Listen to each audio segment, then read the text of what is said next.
In today's lesson, we're really doing a review of last week, but we're working with story problems. So in each one of these, you need to picture what's happening in real life.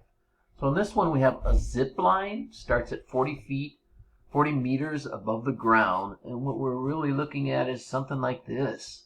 And I don't know if you've done these before, but it's a lot of fun, where they've got a cable that's up high, and this person here this lady's riding this zip line from the top, and this looks like this is where they're going to catch it, which is really cool. So I'm going to shrink this down a bit so we know what we're talking about.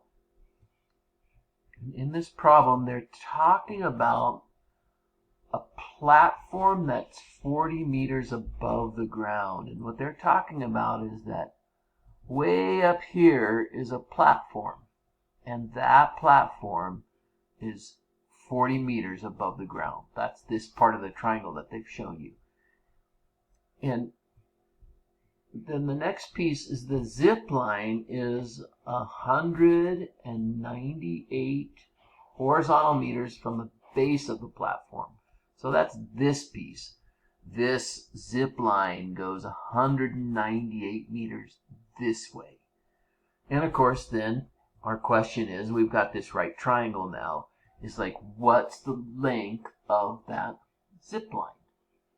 How long is the zip line? And that's their question, how many meters?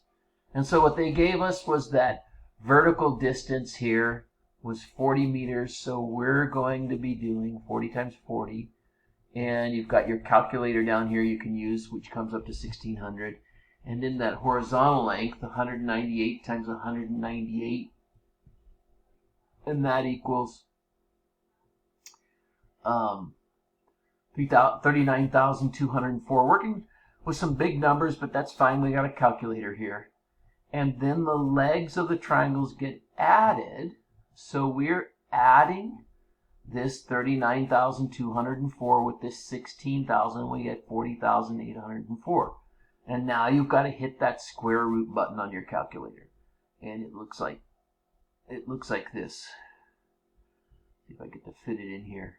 The square root of 40,804 equals 202. So in here, your final answer is going to be 202 meters. So again, the trick to these are real world problems, and it's to picture what's really going on. But in all of these, we're working with a right triangle, and we're using the legs to figure out the length of the hypotenuse.